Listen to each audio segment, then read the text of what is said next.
All right, let's jump right into this explainer.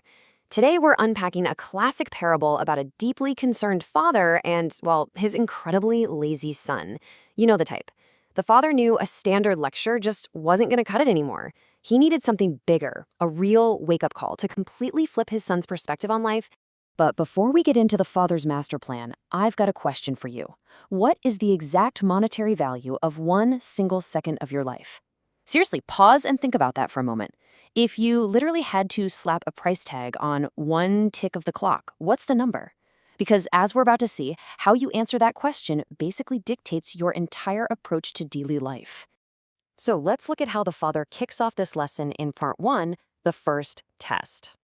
One day, the father calls his kid over and tells him to grab an old watch from the cupboard. The boy is probably bracing himself for another scolding, but instead, the father just gives him a seemingly simple task. He says, "Take this watch to the market. Ask everyone you meet how much they think it is worth." He's literally just sending him out to get a market appraisal on a physical object. Sounds totally mundane, right? Like a busy work errand to get a lazy kid out of the house. Well, the boy hits the market, shows the watch around, and the bids start rolling in. One person offers 500 rupees, another throws out 1,000, someone else says 800. No one can agree on a single definitive price, but the takeaway is clear. The watch definitely has a tangible monetary value. Thinking he nailed the assignment, the boy brings this data back home. But the father? He just smiles. Which leads us straight into the next morning and part two, a strange second request. Notice the crazy pivot here. The very next day, the father hands the boy the exact same watch and tells him to march right back to the market. But the assignment? Totally different. He says this time, don't ask the price of the watch, ask people the price of the time inside this watch. Naturally, the boy is completely baffled. He has no clue what this metaphor means, but hey, he's obedient, so back to the bustling market he goes. Now put yourself in this kid's shoes for a second. Imagine walking up to stressed out merchants and busy traders, holding up a physical pocket watch and asking them to appraise the invisible concept ticking away inside of it. It's totally absurd. And, as you might guess, it doesn't exactly go over well with the locals.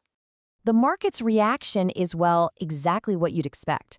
People look at him like he's lost his mind. Some actually laugh right in his face. Others get super annoyed that he's wasting their precious time, telling him to scram or scolding him for asking such a foolish question. The poor kid is just left standing there, completely humiliated. But then we get to part three, the watchmaker's wisdom. The whole vibe of the story shifts when the boy wanders into a tiny shop. An old watchmaker actually pauses his repairs, gives the boy a kind smile, and drops this absolute truth bomb. You cannot put a price on time. You can give millions of rupees, but you cannot buy back even 1 second of your life. He perfectly highlights that time is our one and only non-renewable resource. Think about it. All the wealth in the world, all those 500s and 1000s people were shouting yesterday, none of it can buy back a single lost moment. The watchmaker then breaks down the dual nature of time. He tells the boy, look, time has one really bad thing and one incredibly good thing. The bad thing? It passes. It just goes. We all suffer the unstoppable loss of it, slipping through our fingers no matter how hard we try to hold on.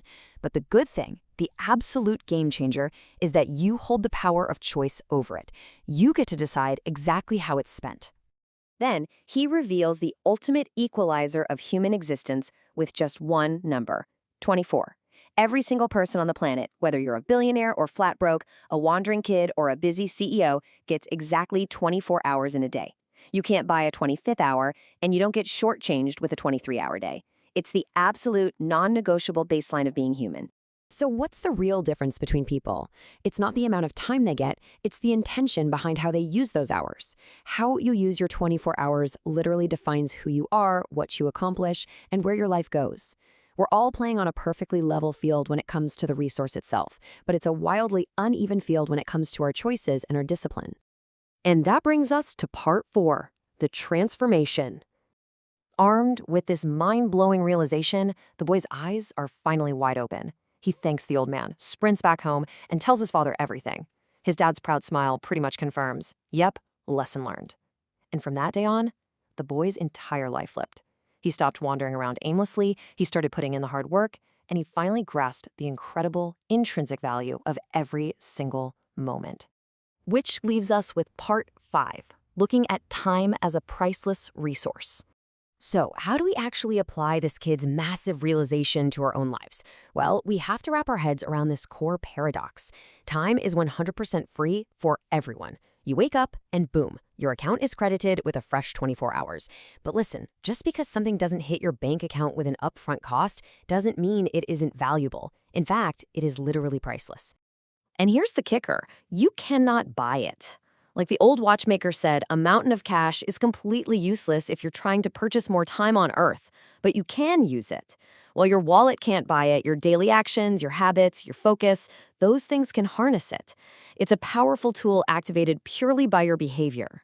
Crucially, though, you cannot keep it. Time cannot be hoarded. You can't just take today's unused hours, stuff them in a savings account, and withdraw them when you're super busy next month. It doesn't work like that. It's constantly flowing. Once it's gone, it is gone forever. You can only spend it right now, in the exact present moment. The currency of time literally demands to be spent immediately. So that brings us right back to you. Since you absolutely cannot get a single second back once it ticks away, we have to wrap up this explainer by asking you to really look at your own choices starting right now. When you wake up tomorrow and get that totally free, infinitely priceless deposit of time, how are you going to spend your next 24 hours? Let that sink in and